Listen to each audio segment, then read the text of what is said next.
Thank you for being here. This was dreamt maybe a year ago. We're like, what kind of opportunity can we provide to our current student leaders to interact with our alumni?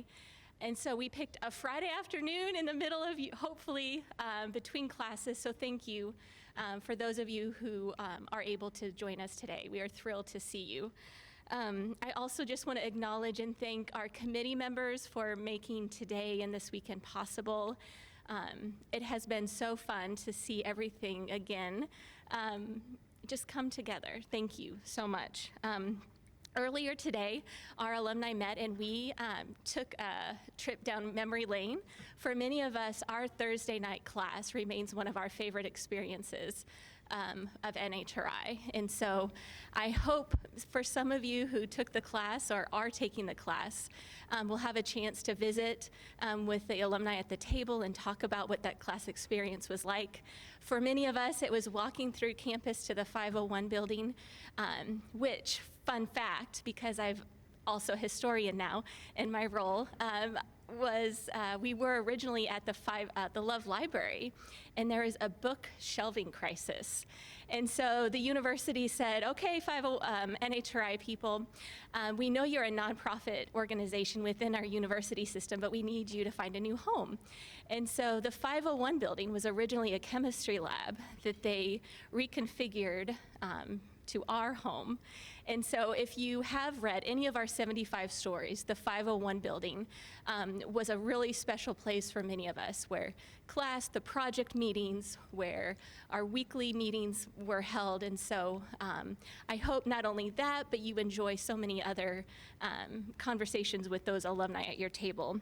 I will share with you, we have 3 dynamic alumni going to be joining us to share how NHRI has really shaped and influenced their personal and professional experience.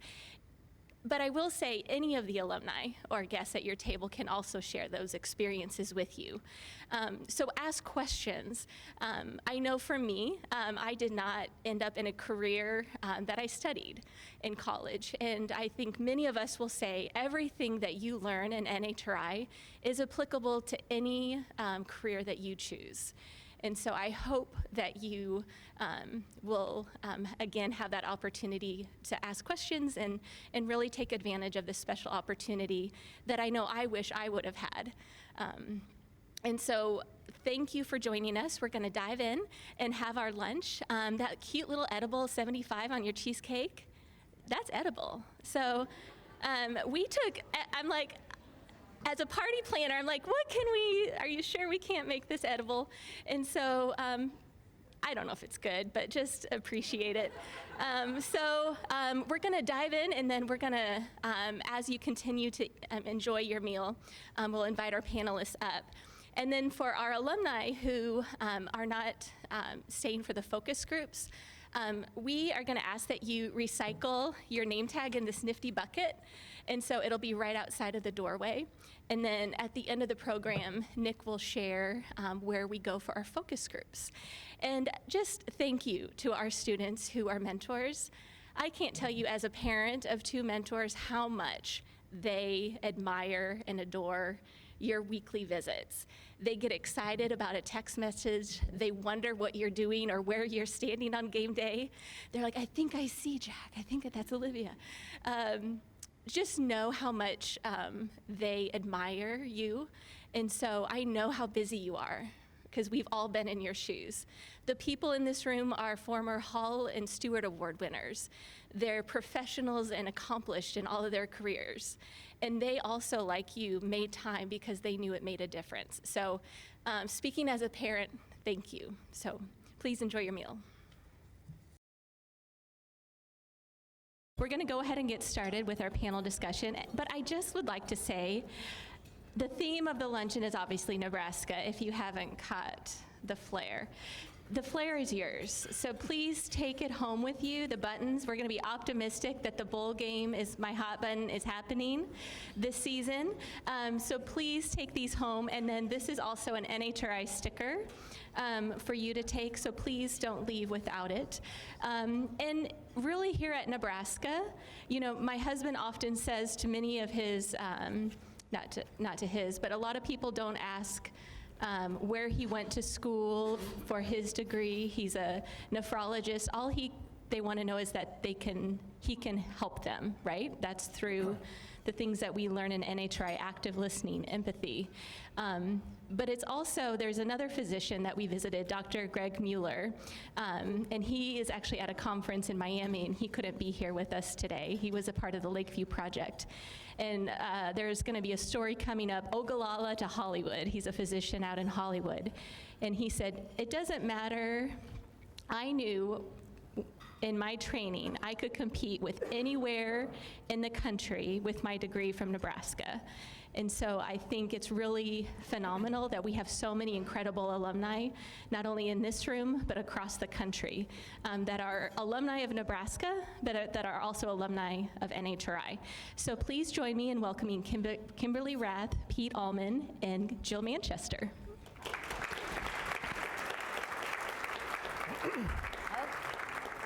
Okay, this is can you hear me? Because if not, I can just be loud. This is energizing being with so many difference makers in one room. Can you feel that? I do feel I feel that. It's a little scary, so many of you, and just the three of us, I think we'll be okay. It's exciting. I think we're going to be fine and dandy. So hi, Jill Manchester came in. I'm from Chicago. I work for Ferrara Candy Company, and I don't have samples, but talk to me and I can see what I can do for you. I was in junior project in 1982 to 1986. I would say NHRI was a difference maker in my life. You can see all of us are holding our priceless people. That was not arranged. We didn't talk about that. We did not. No. But I will tell you how precious this book is to me. I had a copy in the 1990s. I worked for Kraft Foods at the time, and I kept it in my cubicle to look at during, I don't know why, but during the day, pull out and, okay, that's a good idea. I actually lost it behind, you know those, I was a low level, so all those cubes, lost it behind one. And I was devastated. And I went to everyone to say, can we please just get behind there? It was going to cost $5,000 to take all of the cubicles down to get it. So I waited, and my family gave me a book for Christmas. So I now don't let this out of my sight, and it doesn't go near any cubicle. So that's me. What we're going to do is just introduce ourselves, and we'll have a conversation, so I'll let you go. Great. I'm Pete Allman. I was a counselor with Lakeview, 77, 78, 78, 79. I am now a psychologist, half-time work at a place we helped started 34 years ago called Lighthouse, which is an after-school program for teens who are at risk for dropping out of school, getting pregnant, using drugs and alcohol. And so you will hear how a lot of the NHRI principles are still used in both of my professions.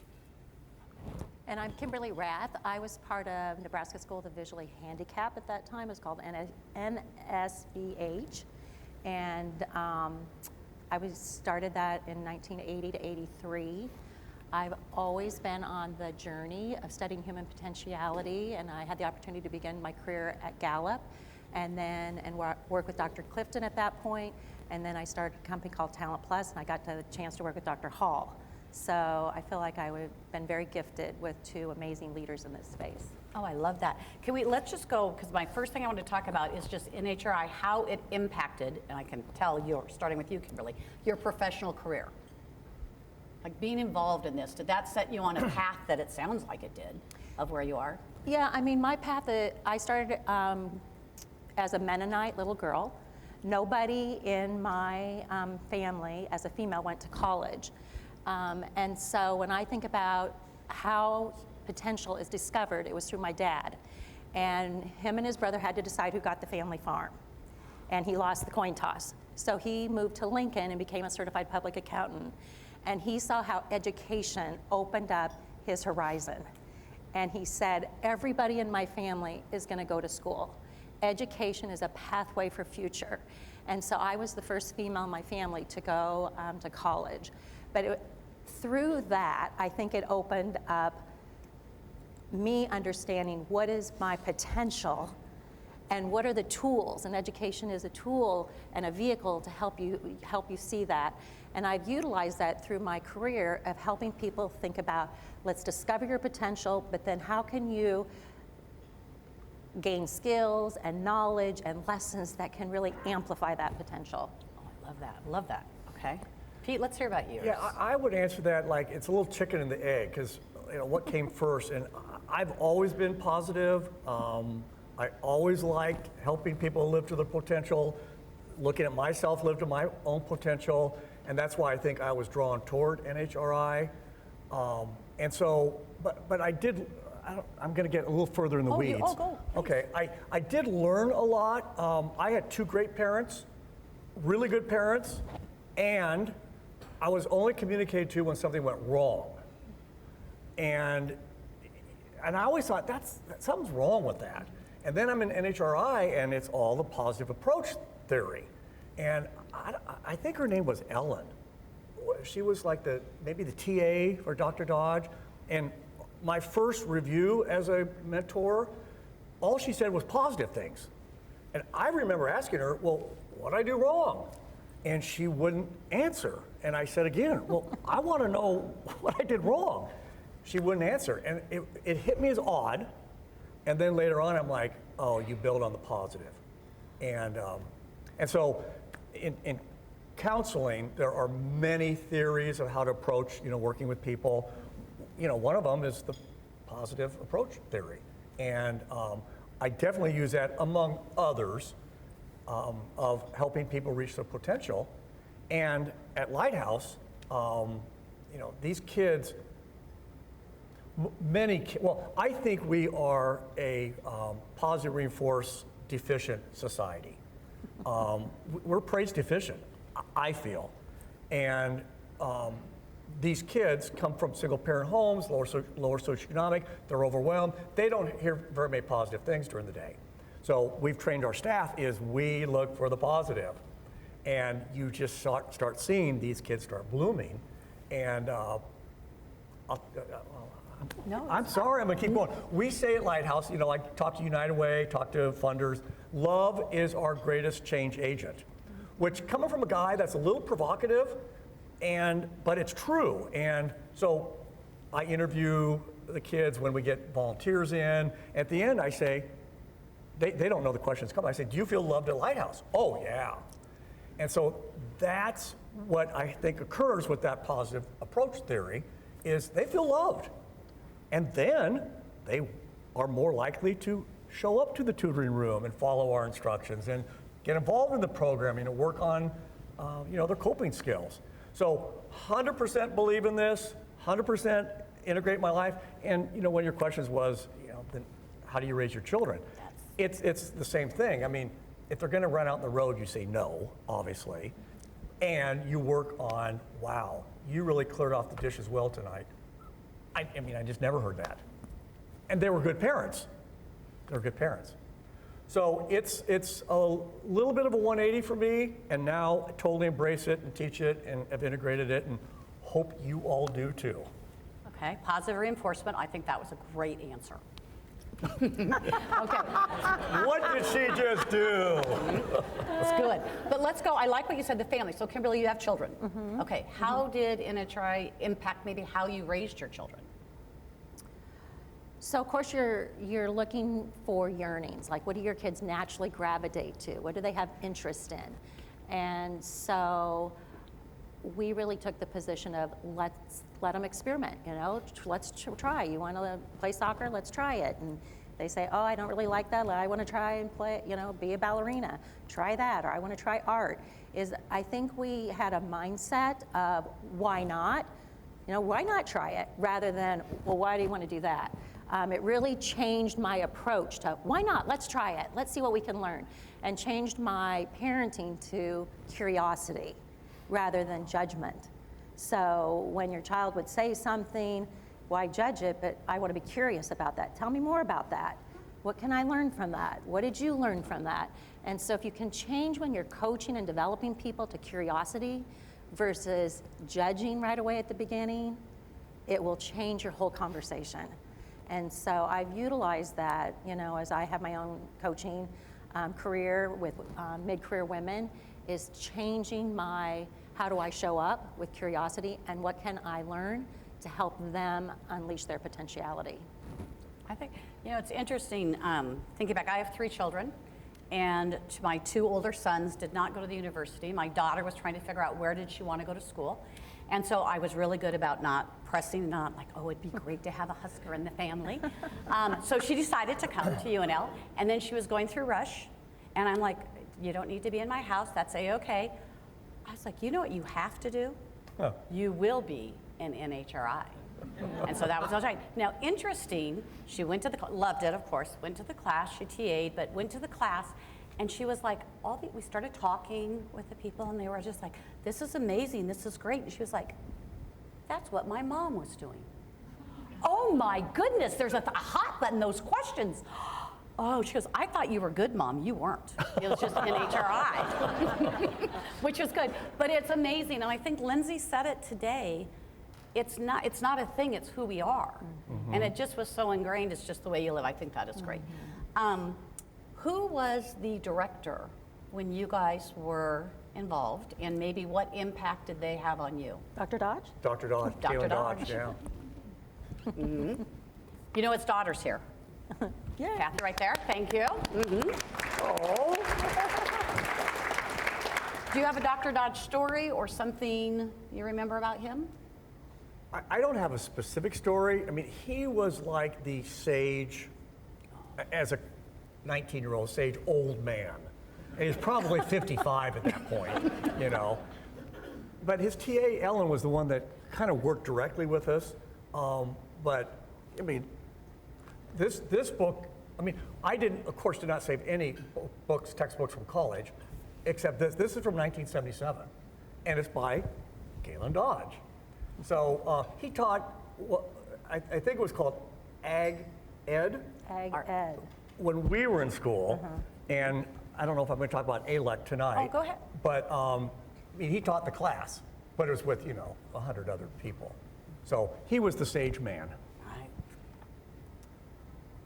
Yeah, I just look forward to going to the 501 building all the time because I knew it was a safe space and I knew that I would be loved. And Dr. Dodge would immediately lean in, and no matter what he was doing, it didn't matter if it was something most pressing that he had to get done, he would immediately turn his attention and give me his full attention. Mm-hmm. And I think about, wow, this was the best unpaid therapy, that I ever got, because I always sought out when I was happy or when I was really struggling to go to the 501 building and see Dr. Dodge and the rest of the staff, because I knew if I went there, I would feel better and more confident coming out of that building and get through whatever I was challenged with.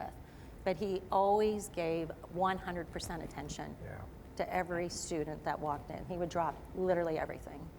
I can remember going through the double doors. Yeah. Do you remember double doors into 501 like this? And you could feel the energy. I would tell you, Dr. Dodge made a huge impact on my life. In my professional life, I always do what would Dr. Dodge do?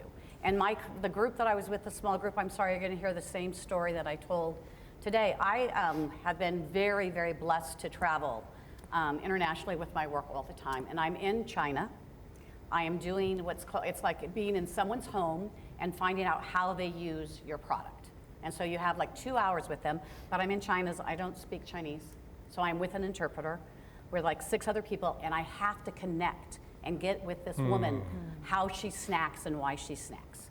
Well, she was gonna have nothing to do with us. She was not happy. She was getting a lot of money, so she said yes, but didn't really want to participate, had her arms crossed. And we're like, wow, we can't break through. And I really did. You stop, and I was like, what would Dr. Dodge do? Like, oh, look around, see if there's clues that I can find out anything about her. And she had a TV, and right next to it was a picture, a frame, with her and a boy. So I went and picked that up, showed it to her, and then I got there were not cell phones, so I got a picture of my family and showed her that I too had 2 boys. That woman wouldn't stop talking after, and we found out. And that happened by me being curious and in doing just how can I connect in whatever way with this woman who does not want to be connected with. It was brilliant. It was great. That's powerful. Yeah. Oh, I know. Yeah. Oh, thank you for that positive reinforcement. Appreciate that. Okay, now I kind of went through a hot button. Is there a theme or a value or an exercise that really stuck with you and made a difference?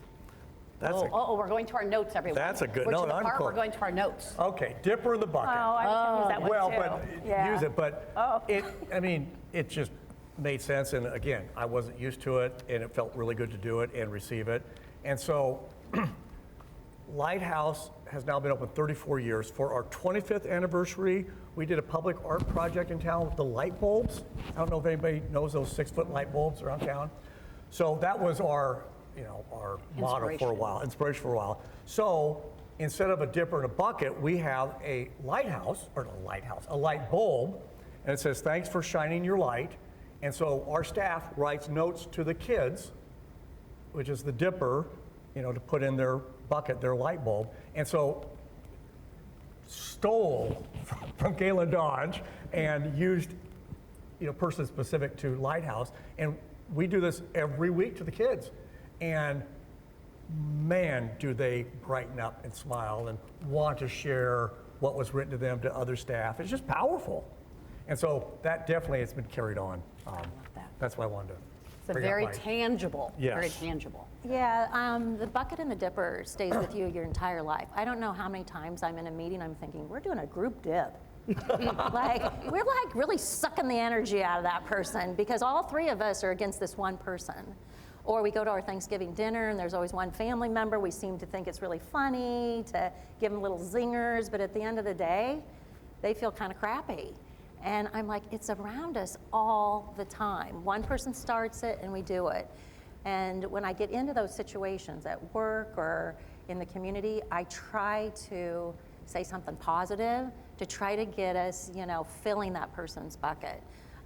But we have so much to do. Even just going to Starbucks, you can Yeah. fill that person's bucket by just saying thank you. And looking at them in the eye and saying, I really appreciate you helping me today. We need more positive focus. Yep. And how can we fill a person's bucket every single moment in our life? I love that. And I love your example. Today we were talking about, it must have been talent to a strength, or strength to talent to a strength. And it was the middle one about when are those occasions with, that you could show them that. And it was, in our group, we talked about the small moments we Yeah. have throughout a day that probably would make a bigger impact than what, you think. And I loved your example just with Starbucks. Yeah. Like there's all these interactions that you really can be a difference maker in. At Starbucks, I'm trying to think who told me this day. I brought in my Starbucks, I call myself Rockstar. And that's the name, so in every Starbucks, they have to be rock star. Is there a rock star? So you could be difference maker. You could do whatever you want. But and they laugh. They're all laughing like you've got to be kidding. And then that you is see me. I mean, I don't look like a rock star, but you're like, yes. Oh, that's fabulous. Love it. Yeah. So I want don't take my. That is my username. That's so you hilarious. can't have it at Starbucks, but use a different one. Yeah. Try it. See. Yeah. Now, go ahead. Go. Yeah, well, and UNC just did a study that we make 35,000 decisions a day. And you go, well, really, did I? Well, when you go to Starbucks, you make 10 right there to decide what's in your coffee. But I think back, am I making decisions to make a positive impact? Yeah. Out of those 35,000 decisions I made, because when you're driving down here, you had to make 100, turn right, turn left, park Yeah. here, whatever. How many decisions did I make today that spontaneously impacted a person positively, rather than judging or being negative? I love it. The small moments are a big opportunity. Now, I am going to give you guys a chance. I'm going to ask a question, but I want to have a little bit of time for you guys to ask questions. And we know you're all difference makers, so if you don't raise your hands, there's going to be a problem. So I want you to think of a few questions that you'd want to give to a panelist. No, none at all. Sorry, that wasn't positive. Reinforcement. Okay, I think you all probably have amazing questions to ask us. See, now I can take feedback, so I want you to think about those and where it's at. One question, it was mentee-mentor relationships, and we were talking about, the cycle of investing in people and how it comes back to you. Is there something that you can remember from your mentee that you learned a lesson from them? And Pete is smiling, so this one's going to be good. No, I smiled because we talked ahead of time. Lakeview is for elementary school kids, and it was like Capitol Beach, higher socioeconomic, also a lot of lower socioeconomic, and there was a kid from each socioeconomic group. You're supposed to kind of build the bridge, And I think my kid was like first grade, and that's really young, and so it was kind of I'll say lower level mentoring. The reason I smile, and I hope you tell your funny line, is I was in a fraternity, and it was a group of young men, this wide, and they're outstanding. And with NHRI, with the other mentors, my world of peers of outstanding people doubled. I was like, you're cool, I want to hang out with you, and this is great. And so it really helped me, which of course I hope the ripple effect continues. So I do not have a young person story. I remember going to Worlds of Fun, and you do the rides. But it really helped me as a young man, broadening my circle of, you are who you hang with. You are those 5 people you hang with. NHRI counselors, mentors, were part of my group. So now you're wondering what my funny line is. Your funny line So I used to say, now I say, oh, NHRI was the best dating app I ever had. It had a whole pool of amazing people that had leadership potential. Oh. Since I had an individual who was visually disabled, and she was mainstreamed into Lincoln High, there was a number of challenges that she had. But I think what she taught me was how to be the most inclusive leader, because she was always excluded. Every day she entered that high school, she was not welcomed, or people avoided her. And I think that's what she taught me the most. But again, I learned so much from the other counselors, as we call them, counselors, counselees. Yeah. And we had so much fun. And John Doyle, who was in our project, he drove a van to Nebraska City every Friday and picked up students from the Nebraska School of the Visually Handicapped down there and brought them back to their homes in Lincoln so they could be with their parents every single Friday, and he took them back every single Sunday. That was part of our project. And most of our kids in our project didn't have food, so we took food on Thanksgiving to their homes. And it was a very different project than maybe somebody that was in the LPS system. But it really taught me a lot about inclusion and belongingness. No, I think that is outstanding. And I think the thing that's great, and you said it, you can learn from your mentee or the other counselors that we had, or from the directors. Like, there was just such a learning opportunity, which is true in life, of what can we learn from others to go through it. Any questions from anyone? Can I share one more thing? Or about that, or just open it up? Well, you know what? I would love, no. Well, I want to do the full circle of ag, ed, Yes, that. and Mary Ann, she doesn't like it when I say she's my boss. Fraternities are starting to have ALEC classes for their pledge class. And Mike Wortman, who's in the audience, who's chapter advisor for Beta Theta Pi, saw a couple chapters doing that, and he said, Betas need to do it. Pete, you're the person. So now I am teaching this class, now called ALEC 102, to 34 18-year-olds. And it's really broadened, and it's a bigger textbook now, but it's the same principles. And so, Mike, thank you for heading that up and creating that, and Marianne for running a good organization, because it's a solid class. And I call it a class on emotional intelligence, because basically that's what it is. And so when the parents come in for their orientation at the Beta House, Mike has me talk about it, and I talk about emotional intelligence, and it's funny seeing the parents going, my kid needs that. I mean, non-verbally, they're just screaming. And so they got to write down the emotional intelligence skill they got to work on the most, and then we come back to that. And so that's the full circle I wanted to share, because I do remember this class, and truly it's the only textbook I saved, and now I get to teach the class. I love that. And I think one of the principles also is the ripple effect, right? Yeah. That you drop that and you don't know where those waves are going to go and who they're going to touch. And I think it's an amazing gift we've all been given to be on the receiving end of it, but also just knowing, like today, right now, all of us in this room are putting a ripple out there. And it's going to be amazing to watch what happens from there. Thank you for letting me add that. Oh, no, it's a very good ad. Are there any brilliant, amazing questions from you difference makers? Oh, I love it. So, since you keep bringing up difference makers, I remember vividly Trevor and Naveen catching me in the hallway saying, hey, I think you ought to go check out NHRI. As you think about who recommended you, is there a story, or if not, Was there somebody early in your college career that you would consider a difference maker that kind of led you to NHRI? I can start. I know mine. She was I'm a Chi Omega. She was a Chi Omega sister. She was ahead of me by 6 months. Her name was Ann Preston. But I didn't know what NHRI was. We were just at, and I just told this story too today, we were at like an FAC. It was definitely a party. And every person that came up to her, I was like, ooh, he's kind of fun. That's great. It's wonderful. She introduced me to this other girl. I'm like, whoa, that's awesome. There's I'm like, who? And she goes, all of them. NHRI. I'm like, I'm going to join. I went. That was on a Friday. That Monday I was doing my application.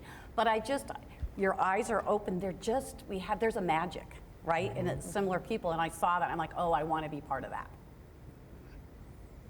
I was a Delta Gamma, and one of the expectations as a freshman is that you would join a group, organization on campus. And so I started talking with people, and I just kept hearing NHRI, and that's how I learned about NHRI. And I think mine's similar. I don't remember that one person, but I remember 2 or 3 other Pledge Brothers going with me. But I don't remember who sparked that. But you saw it in the people. Oh, absolutely. Well, and that's part of the wider group. Yeah, absolutely. Very good question. Thank you. Now, don't all raise your hand at the same time, because we only have one mic. Oh, look at that. Good job in the back.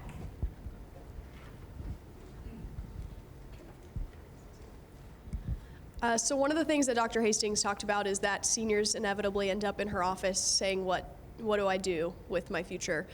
So as people who love to care about people, how did you find your path from going with, okay, I love to develop people, to figuring out what to do with that? Anybody want? Do you guys have one? Well, you lead from any chair that you're in. So when you graduate and you go out into the world in your career, you lead from any chair that you're in. And mentoring is a choice, management's a responsibility. So as a choice, we choose who we want to mentor, and use that as such a privilege and an honor to be able to lean into somebody and mentor them. And by doing that, all of a sudden you naturally become the team lead, and you get opportunities because they see you as a natural teacher. During COVID, I coached a couple of young people who were really struggling, like, I can't do this, I can't be online anymore. And I said, you need to return to office and you need to go in. There's like nobody there. And I said, yeah, the CEO's there. And they said, yeah. And I said, ask them if they want to go to lunch or have coffee once a week. And these kids had the best lunches during COVID. They're in New York City and San Francisco, and they were going to great restaurants because the CEO had nobody to talk to, and they didn't have anybody to talk to. And they were so hungry for relationships. And so as you go into businesses, find people in the organization that you say, I'd like that person to be my mentor, and just ask them, would they have a cup of coffee with you? And if they say, I don't have time, ask them, who would they recommend? And that's the best thing. If you don't have time on your calendar, say, here's who I'd recommend to help you out with that. And that can be a great way to start your career. Love that. 100%, and the only thing I would add as a psychologist is your adolescents, and collegians are adolescents still, your psychosocial stage of development is identity. And you will not, probably on your first stab, get it. I went into family business after college, did mentoring there, but I was like, I don't know if this is truly Pete Allman. And so, Socrates says, know thyself. And so it's always this way first for self-awareness, in which to go out this way to live it in the world. And so in ALEC, we go over self-concept and self-awareness, and it's in this book. So please always continue like, well, who am I? And what are my gifts and talents and my values? And probably the first stab, it might be your job and who you are to manifest that the rest of your life, but probably not. And so keep mentoring and keep knowing thyself. And then you'll find the right, square peg to square hole. Very good. I think I'm going to tell you, I graduated, I didn't know what I was going to do. I had no idea. I remember going into Dr. Dodge's office. I think I said I'm going to go to grad school because I had no idea what I wanted to do. I was in business, so I knew I'd do something. We don't have it all figured out. every stage you're gonna go, am I doing the right thing? Am I not doing the right thing? I will tell you, and I love wherever you get planted, you really want to say, I'm gonna be a difference maker. It doesn't matter, I'm in cookies and candy. I'm making a difference in the people, but there's all opportunities. So you just have to, and there is a trial and error. You won't get it right first, but it's about wherever you are, make the conscious decision, be intentional. I'm gonna make a difference investing in others. And it will, natural leader, natural teacher, then your career will take off. Did that help? Yeah. Okay, great. Was it the same question in the back? Did we answer it for you also? Yeah, nailed it. Okay. Any others?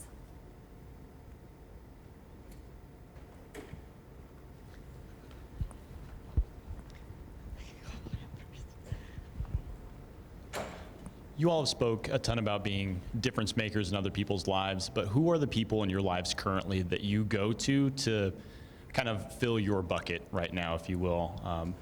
A lot of us in this room are peer mentors here in the program, and we rely on each other a ton, but as you go into your professional lives and you build relationships with your wives and husbands and other friends, who do you guys find yourself dipping into to kind of replenish what you need with vulnerability and things like that?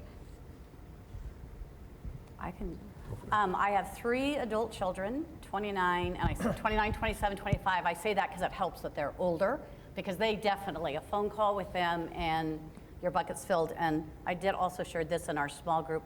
We do something in our family, it's the one question. And so you call, if all 5 of us call on the phone, you have to pick up. And you get to ask one question. It's like a hot button and do it. But the conversation normally goes about an hour, and believe me, after that, you feel really good. Okay, so my children definitely. That's a really good question. I'm really lucky my spouse has similar interests and values, and she's interested in this as much as I am. And that includes psychological and spiritual growth. I'm lucky I have 2 friends that were really close and we talked about this, because not a whole bunch of people are interested in this. And so I'm lucky. And then I read Gandhi, I read Buddha, I read Jesus, I read Wayne Dyer, people that are, want to grow and become the best they can. Yeah, mine would be my children as well. And then I've been fortunate to travel all over the world. That was before virtual. I have 3 million miles on United, and I'm not very proud of that. All United ever gave me was 2 inches on my hips, but that's okay. But I have friends all over the globe, and I have a very close network of people who, when I need advice or I need some support, I've got that kind of go-to list. And they're on my life's board of directors, and we maybe haven't spoken for 2 or 3 years, but there's something that I want to talk with them about, and you just pick it right up and move forward. And they've caught on to the whole concept of positive psychology and strengths, leadership, and they've gone on that journey inside their organizations, and they've been very helpful to me. I love that. Love it. Okay, and are we close to time or no? Oh, Lisa said you have a couple more questions. Pressure. Did you ever go to Tico's with Dr. Dodge? Oh, I don't think so. we love Tico-ritos. Tico-ritos. One of his favorites, I think. So I don't even know if Kathy even knows that, but we used to go all the time to Tico's. It was just a few of us with Dr. Dodge. Oh my gosh. And drink margaritas, lots of margaritas. Like Blue Monday and Strawberry chips Wednesday. and dip. Yeah. Oh, sorry. I was asking if who's been to Tico's with Dr. Dodge, because there was a small group of us that went to Tico's all the time with him and drank a lot of margaritas and chips and dip. Good memories, such good memories. Yeah, I'll ask a question. You guys have given a lot of great. Do I need to stand up so you can find me back here? You guys have given a lot of great advice to everybody here in this room, and I guess I'll ask a question specific to the current mentors or counselors that are at my table with me. What was maybe your guys' one piece of advice to the people currently in the program, entering the individuals in school, and maybe looking back, it's easy as alumni to remember all the great experiences we have from it, but maybe some of the challenges that you might remember from being in the program, and any questions you asked yourself or ways that you would you would recommend they continue to grow through that process.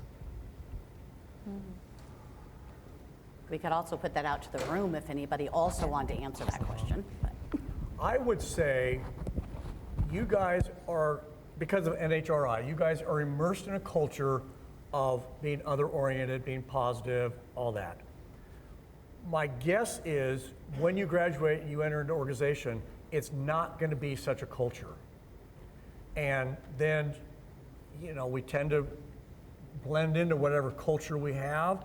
And I'm going to suggest to you, keep these NHRI principles going and be that positive, that difference maker, keep living these values, because culturally, and maybe I'm biased and I'd be interested, culturally, this is not the dominant culture. It's what about me? And what are you gonna do for me? And what's next? And what's the bottom line? So keep living these values that you are in a very safe, secure place now, and make sure you just keep doing it. Is that fair? Yeah, that's what I was going to say as well, is you're going to go into a big world where you're going to find you're working with leaders who don't carry the foundation of NHRI. I remember the first junior league meeting I went to, and they said, take something out of your purse that just in your purse that you can talk about. And I had a package of M&Ms.